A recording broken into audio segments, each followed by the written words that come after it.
I'm in an odd mood today. I had a really strange dream. Do you know those dreams where they're so intense and visceral that you can say, like, how was that not real? That was more real than reality. They don't happen very often for me, once every few weeks. But this one was so real. And what was odd about it is it was also unreal. I had a dream about some dinosaurs, and more specifically, some velociraptors. Now, I could go into the story, but I think broadly speaking, I just want to speak about this one moment, which was I was going to let some dinosaurs out of the cage. That's what I wanted to do. I was standing on a balcony and was like, oh, like I can let them out into this area that they're allowed to be in, sort of like in Jurassic Park. But the gate didn't close, and before I initiated letting them out, they just came out of their cage. And I remember that sense of shock, being like, oh no, they're out of their cage. This was unexpected, this was unplanned, and now they're walking out of the facility.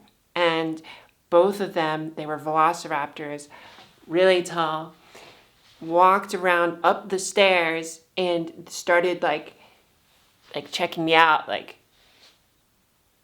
and I just did not move. I froze. Because, you hear stories about how if you don't move, the dinosaur can't see you, and that's specifically T-Rex. I don't think that actually works for the velociraptor, but in my dream, it seemed to. I just didn't move. It walked up, it looked at me, it went down the stairs, it walked up again, looked at me, and kind of checked me out, and then went back down the stairs.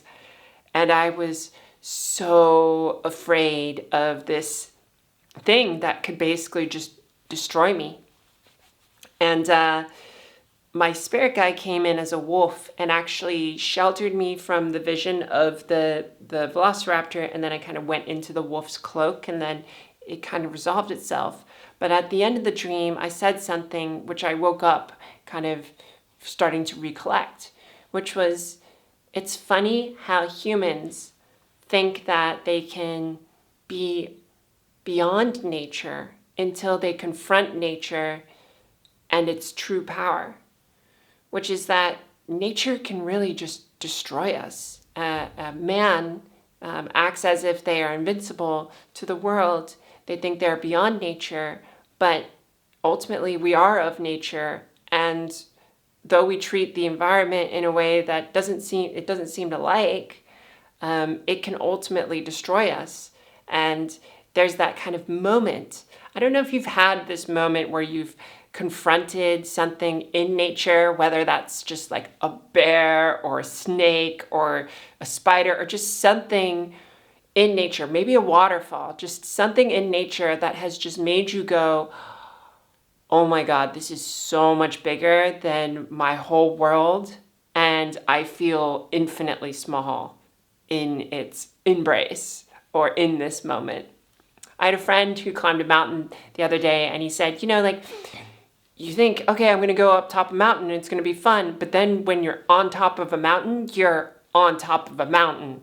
And what he meant was, there's this whole world, this human world that we have in the city. But once you're on top of a mountain, it's kind of raw. And the whole reality and world that you live in and that you thought you lived in, it doesn't matter anymore. You're in the middle of nowhere and you're on top of a mountain. And it's just raw survival. There's no one that's going to feed you. There's no place to go and buy like a taco. It's just there, So this just had me thinking about nature and had me thinking about why do we think of nature in this way where we think of it separate, and we also don't appreciate the power of what it is. And this kind of comes back to ourselves, because we're also nature. We're humans, and we are from nature, and we've removed ourselves a lot from nature, but ultimately we are of it, right? And how much can we acknowledge the magic and the specialness of what nature has created for us? Inside our mind, our body, our breathing, all of these things are incredible gifts, things that we can really acknowledge and embrace as special. And I know you have a to-do list, and I know you have a lot of things to do, but what about that moment to just be like, wow, this is amazing, right? This is pretty incredible that we can do this and we can connect right now through this platform. This is like humans build incredible things. And so, there's a nature inside of us and there's a nature of us that I think is worth acknowledging and respecting. Self-care and self-love, those are great ways of acknowledging the magic and the specialness that who you are. And then there's this other thing, and I think this is the extension of that, which is what is natural and how does that relate to being trans? Because it does. I think people say there's one string of arguments that I think we've all heard, which is like being trans is not normal. Being trans is not natural. And if you were natural, then you would acknowledge that the body that you're born in is the one that God's given you, or that the one is, the nature that you need to stick to. And so I have a couple responses to that, obviously. The first one is, well, God could put you in a position of this body to transition because that's a part of your path. And I'll kind of skip the God discussion for another time. But I think there's this other one, which is like, what is natural? How do you define natural? Is natural pretending to be something that you're not? Or is natural being what you are? And when you're in nature, everything is what it is. If I was confronted by a velociraptor, or more likely a bear or a tiger, the tiger or bear is not pretending to be a tiger or bear. It is a tiger or bear, and all it does is what is in its nature. And that is what could be more authentic than that? So if you're trans and you are a woman inside, or you're a man inside, or a non-binary, being who you are is more natural than anything else that possibly could be.